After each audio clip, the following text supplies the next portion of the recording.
자, 북한의 요구대로 얼지 프리덤 가디언 훈련이 26년 만에 중단되었습니다. 이 훈련만 중단되는 게 아니라 올 3, 4월에 평창올림픽 무슨 패럴림픽 때 이야기되던 독수리 훈련, 키 리졸버 훈련도 지금 중단될 거라는 이야기가 나오고 있습니다.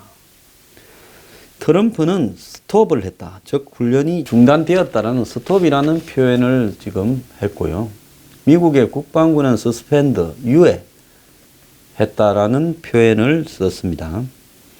미국의 대통령이 중단을 했다라는 이야기. 자, 그리고 이 한미 양국은 이 성명에서 지금 어제 성명을 발표하면서 이 중단 문제에 대해서 방어적 성격의 얼지 프리덤 가디언 훈련을 중단한다라고 이야기를 했는데, 이 트럼프가 도발적이라고 말을 했는데 미국 국방부는 방어적이라고 일부러 명시를 했습니다. 디펜시브라는 표현을 썼지요. 자, 그래서 이 훈련은 92년 팀 스피리트 훈련이 중단되고 난 이후에 도입이 됐는데 처음으로 이렇게 중단이 되었습니다. 작년에는 이 UFG 훈련에 3,000명의 미군이 왔었는데요. 올해는 이 훈련을 중단을 한 겁니다.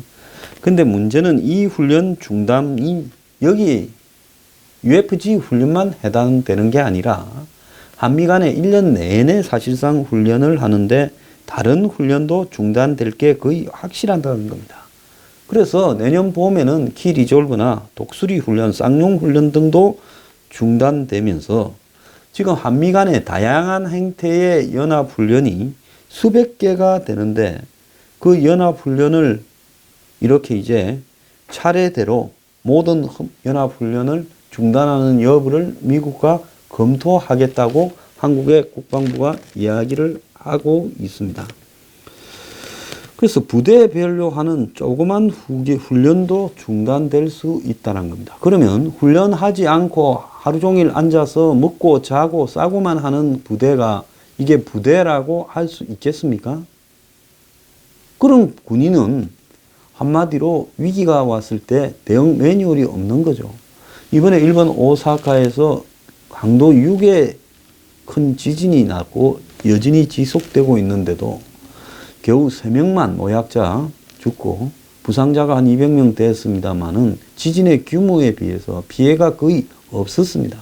이건 일본 사람들이 한 지진이라는 위기에 대응해서 끊임없는 이런 훈련을 매뉴얼을 지켜왔기 때문에 지진에 대응하는 능력이 탁월해서 그렇지 만약에 한국에 그 정도 지진이 왔으면 감당이 불가했을 거라고 보입니다. 훈련도 똑같은 거예요. 훈련을 하지 않는 부대가 그게 군인이라고 할 수 있냐. 결국은 훈련을 안 하면서 계속 한국에 주둔한다라는 거는 이거 1년만 중단되면요. 그 다음에는 빼라는 거죠.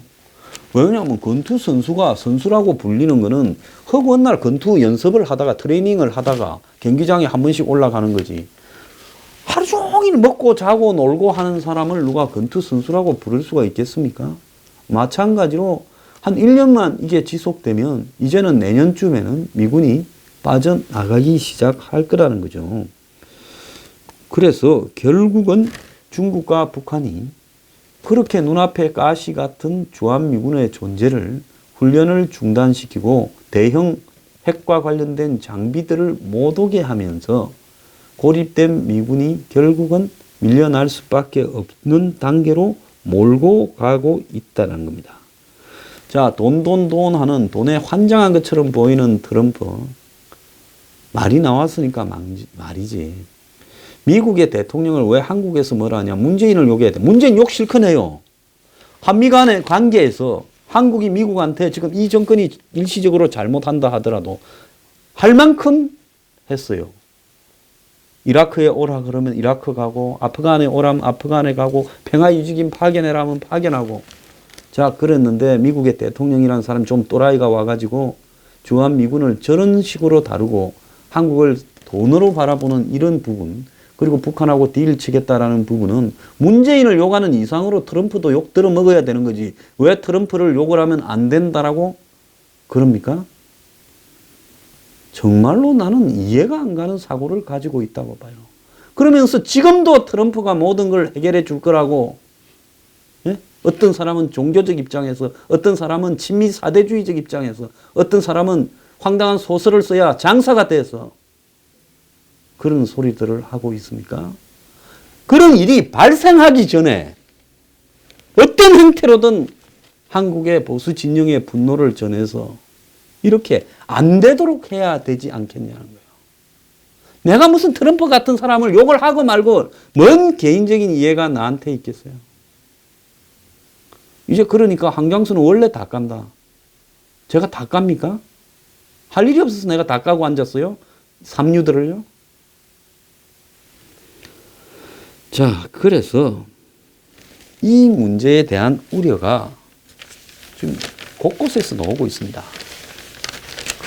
훈련 유예로 북한의 비핵화를 유도한다라는 게 한국의 문 정권과 트럼프의 입장인지 모르겠지만은 비핵화를 시작도 하기 전에 훈련부터 유예해서 한미 훈련부터 유예해서 미군을 무력화시키고 주한미군을 그리고 미국과 한국의 합동작전이 가능성이 없어지도록 만들고 미군의 고성능 핵무기들이 한국에 오지 못하게 만들면서 지금 안보 우산도 핵우산도 무너지고 더 나아가서 주한미군이 고립되어 가고 그리고 북한이 지금 장사정포 철수까지도 이야기를 하면서 결국은 서해 앞바다와 서울 주변의 DMZ 휴전선 주변을 무력화시키는 전력을 무력화시키는 이야기를 하고 있는 겁니다.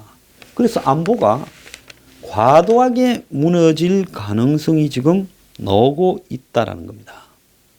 자, 이런 걸 다 밀어붙이면서 북한은 아무 작업도 필요 없는 폐쇄해야 될 미사일 엔진 시험장을 폐기하겠다고 쇼를 하고 있는데 그것도 언제 한다 말도 없습니다. 자, 결국 대한민국 군인과 미군의 이 생명, 훈련하지 않다가 한 방에 날아가 버릴 수 있는 생명을 담보로 삼아서 협상의 수단으로 지금 올리고 있느냐.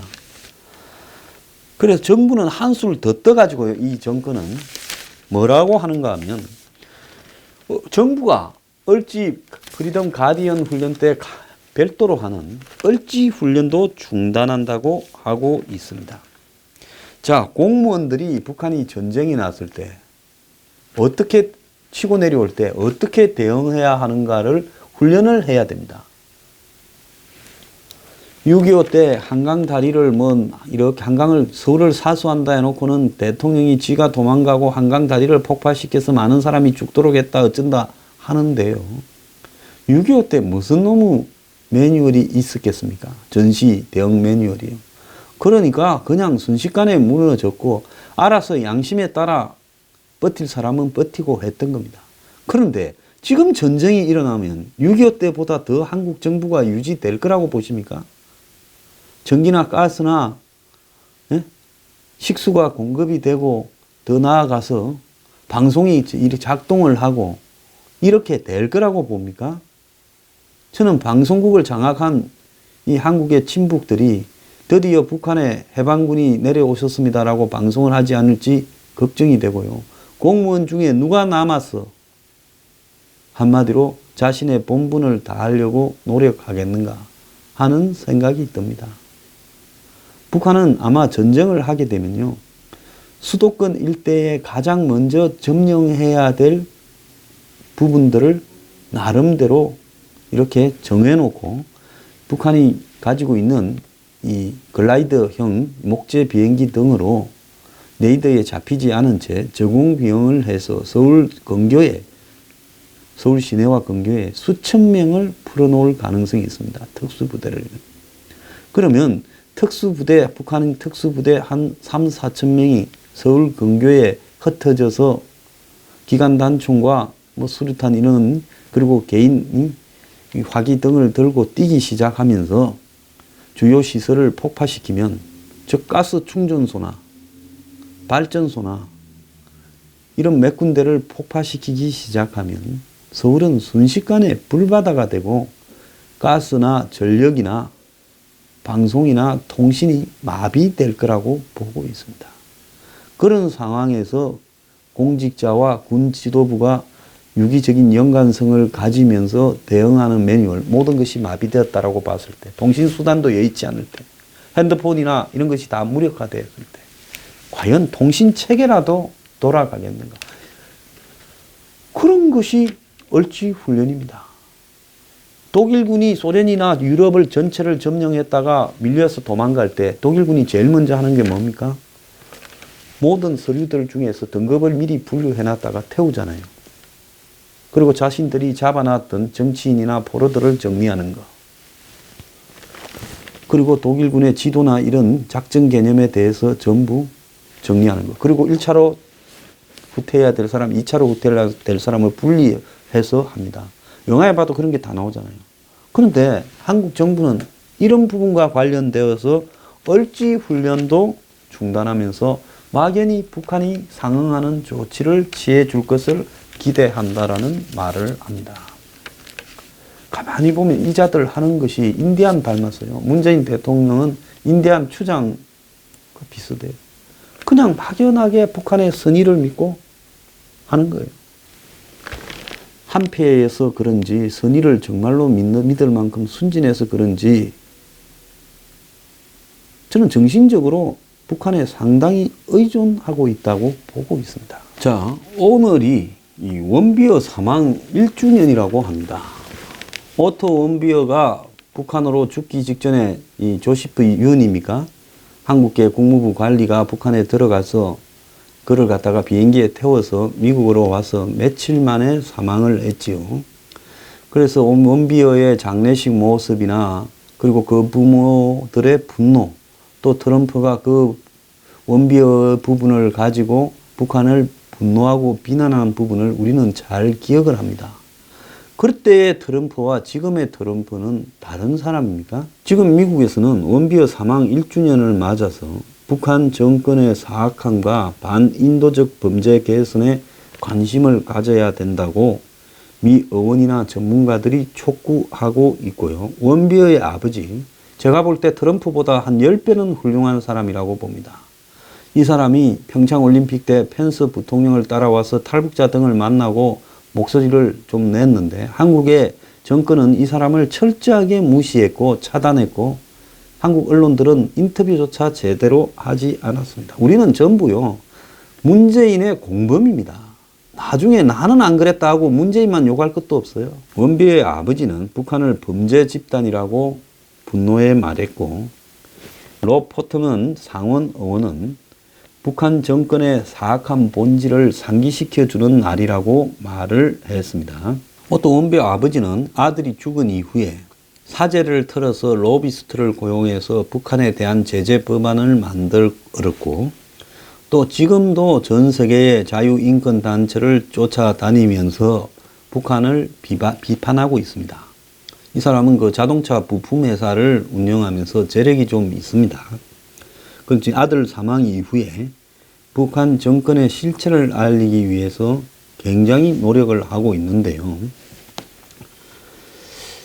자, 일주일 만에 고향으로 돌아와서 이렇게 시신이 되어버렸는데, 자, 그의 가족들은 지금 뭐라고 하는가 하면 정치 선전물을 훔쳤다는 이유로 적법한 사법 절차 없이 15년의 노동교화형을 선고하고, 그러면서 결국 구타를 통해서 죽음에 이르게 한 부분은 세계에서 가장 잔인한 이 정부라고 김정은을 규정을 했습니다. 그 아버지 프레드 원비어는 아들 사망 1주년을 앞두고 노르웨이의 오슬로의 자유 포럼에서 야만적인 북한 정권이 아들과 가족을 파괴했다고 말했는데요. 왜 노르웨이 가서 이러는 줄 압니까? 오슬로에서요.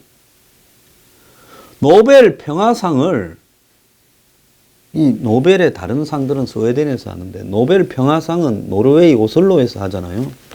그러니까 오토의 아버지가 이 지금 북한의 김정은이나 미국의 트럼프나 한국의 문재인이 노벨 평화상을 받아서는 안 된다고 하기 위해서 이러는 거라고 저는 생각합니다. 자, 그러면서 이 자신의 가족과 미국 정부는 북한을 존중하고 품격 있게 대했지만은 북한 정권은 매내 소통은 물론 영사 서비스조차 허용하지 않은 채 독일식의, 즉 나치식의, 나치가 유대인들을 학살하듯이 아들을 재판해서 죽음에 이르게 하고 가족들도 파괴했다, 이렇게 말을 하면서 아들이 사망한 뒤 북한의 탄압과 이 잔인한 체제에 대해서 자세히 알게 되었다면서 북한은 국가가 아니라 범죄 집단이라고 규정을 했습니다. 아들 오토처럼 북한의 시민들이 정권의 인질로 숱하게 갇혀 있고 북한에 탈출한 탈북민들의 이야기는 그래서 놀랍고 중요하다라고 이야기를 하고, 아들이 구금 넉 달째 내사 상태가 됐지만은 북한은 아들에 대한 자신들의 실수를 인정하고 치료를 받게 하기는커녕 끔찍한 장소에서 죽도록 방치를 했다. 그랬지요. 제대로 치료만 받았으면 회복이 충분히 되었을 겁니다. 젊은 나이기 때문에요. 자, 그래서 이 오토 씨 가족이 사는 오하이오주의 상원 의원인 롭 포트먼 의원은 VOA 미국의 소리 방송에 이메일을 보내서 원비어 사망 1주년은 북한 정권의 사악한 본질을 보여준다면서 비판을 했고요. 같은 지역구에 브래드 웬스트럽 하원 의원은 원비어 씨에 대한 북한의 잔인한 학대는 기억에 끝까지 남을 거라면서 북한 정권의 인권 침해에 대해서 용인할 수도 용서해서도 안 된다고 이야기를 하면서 북한의 이 살인 정권에 대해서 책임을 끝까지 추궁해야 되고 이 가족을 위로한다고 말을 했습니다.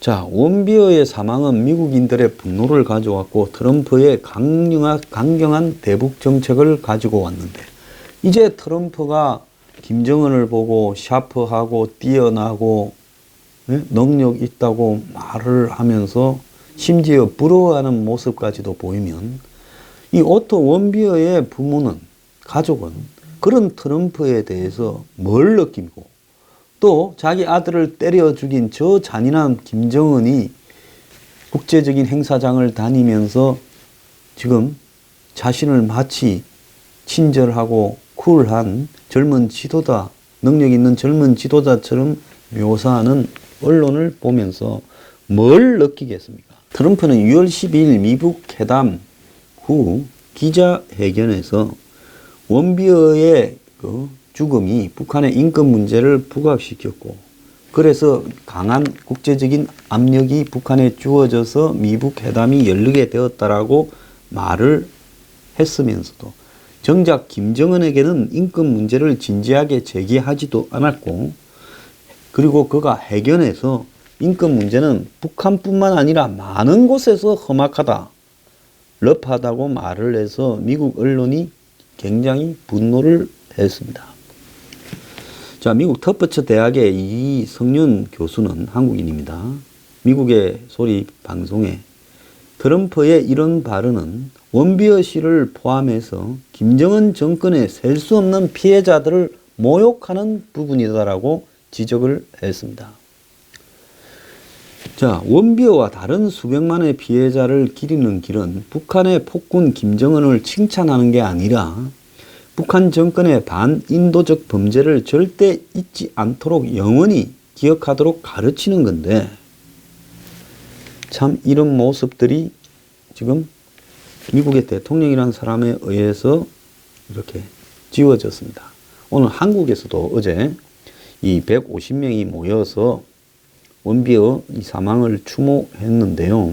지금 한국 정권이나 트럼프는 전쟁 위험을 막고 평화를 정착시키고 남북 교류를 하면 북한의 인권 문제도 자연스럽게 개선된다 하지만은 이 미국에서 열린 한 토론회에서 CSIS에서 열린 토론회에서 빅터 차는 인권과 북한 정권의 체제 안전을 분리할 수 없기 때문에 인권 문제 개선 없이 비핵화도 해결이 불가능하다라고 이야기를 했습니다. 미국이 9.19 공동성명을 통해 과거 2005년이죠. 북한을 공격하지 않겠다고 약속을 했지만은 정권에 대한 북한의 내부 위협, 즉 주민들로부터의 위협까지 미국이 보장해 줄 수 없기 때문에 주민들의 인권 개선이 함께 가야 된다. 김정은의 체제 보장을 정권에서 내부의 주민들이 들고 일어나서 김정은을 타도하는 걸 어떻게 미국이 보장해 줄 수 있겠냐. 결국 그렇게 되지 않는 것은 인권 개선밖에 없다라고 이야기를 하면서 이 한국의 좌파들이 북한 인권에 대해서 우선순위로 둘 필요가 없다고 말을 하면서 저들은 과거 인권 문제 때문에 독재 정권을 타도하고 싸웠다라고 말하는 것은 모순이다라고 이야기를 하고 있고요. 미국의 북한인권위원회의 그레거 스칼라튜 사무총장은 오토 사망 1주년에 이 미북 관계 개선으로 북한 관광을 다시 재개한다라는 것은 이거는 좀 도덕적으로 생각을 해봐야 될 거 아니냐라고 이야기를 했습니다. 자, 우리는 지금 오토 원비어가 북한에 가서 언제 맞아 죽었는지 기억도 하지 않고 있는 사이에 1년이 흘렀습니다. 미국 상원 군사위원회 소속 의원들은 이 한미 연합 군사 훈련이 유예된 것과 관련해서요. 일부는 언제든지 훈련이 재개될 수 있다라고 이야기를 하고 또 일부는 북한으로부터 어떤 대가도 받지 못한 채 보상만 해줬다라는 비판이 있습니다. 린지 그레이엄 상원은 이 사람은 트럼프 측근이니까 크게 비판하지 않겠죠. 북한이 평화적으로 나올 건지를 알아보기 위해 잠정적으로 훈련을 중단하는 것은 괜찮다. 언제든지 우리가 재개할 수 있다라고 이야기를 했고 이 선의의 노력을 우리가 보여주는 것은 북한에 숨 돌릴 틈을 주기 위한 트럼프의 의지다라고 이야기를 했고 마이크 라운저 공화당 상원 의원도 협상을 진행시키기 위해 유인책으로 연합훈련을 유예하는 것은 괜찮다고 말을 하면서도 유예를 한 만큼 재개도 상황에 따라 빨리 되어야 된다라고 이야기를 했습니다. 로저 워커 공화당 상원 의원은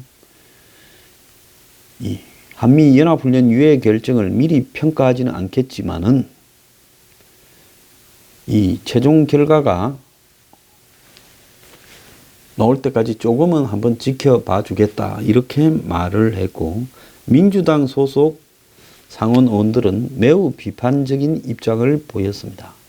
마틴 하이니 민주당 상원 의원은 미국의 소리의 기자와 만나서 트럼프 행정부는 북한으로부터 아무것도 얻지 못하고 훈련 유예 결정뿐만 아니라 미북 정상회담 이후 나오는 트럼프 행정부의 모든 것에 우리가 반대하도록 이렇게 만들고 있다고 이야기를 했습니다. 자, 그러면서 미국은 김정은에게 굉장히 국제적인 입지를 주고 8월로 예정된 한미 훈련도 연기시키고 그 대가로 트럼프는 뭘 얻었느냐라고 이야기를 하며 트럼프 행정부는 클린턴 때 했던 약속도 북한이 25년 동안 지키지 않았는데 이번 합의는 클린턴 합의보다도 못하다라고 이야기를 하면서 이런 식으로 합의를 할 것 같으면 다 이 협상가들을 바꿔야 된다라고 이야기를 하고 팀 케인 민주당 상원 의원은 국방부 지도부 또한 훈련 유예 결정을 지지하는지 의문이라며 국방부 장관이 직접 이야기를 해봐라고 말을 했습니다. 자, 그러면서 트럼프가 한국 정부에 앞서 중국 정부의 이 훈련 유예 결정을 미리 알려줬을 거라고 말을 하면서 이 점이 문제가 된다고도 지적을 했고요. 그리고 주한미군의 필요성 부분에서는 당적에 관계없이 공화민주당 의원들 대부분이 지지를 했고 하인리히 의원은 이런 훈련 중단이 주한미군 철수로 이어질까 두렵다면서 주한미군 철수는 북한이 핵과 관련해서 엄청난 양보를 하기 전에는 절대로 이루어지지 말아야 할 부분이다라고 이렇게 말을 했고 주한미군이 철수되고 그 대가로 아무것도 얻지 못하는 상황이 벌어지는 것은 국제적인 안보에 엄청난 실책이 될 거다라고 이야기를 하고, 트럼프 측근인 그레이엄 의원과 워커 의원도 주한미군 철수에는 반대할 것이라며 이것을 매우 나쁜 생각이라고 이야기를 했고, 라운저 의원은 훈련 이외와 미군 철수는 완전히 다른 일로 주한미군 철수 논의는 전혀 없는 걸로 알고 있고 협상 테이블에 의논할 조건도 아니다라고 말을 하며, 주한미군 철수를 원하는 당파가 한국에 있을 것이라고 생각을 하지만 다수가 지지한다라고 믿지는 않으며 현재로서는 한국 정부의 입장도 아닌 걸로 안다고 말을 했고, 가까운 미래에 주한미군 철수가 이렇게 생기는 상황이 오지는 않을 거라고 말을 하고 있습니다. 자, 지금 문제는요, 한국 사람들의 의식에 관한 문제입니다.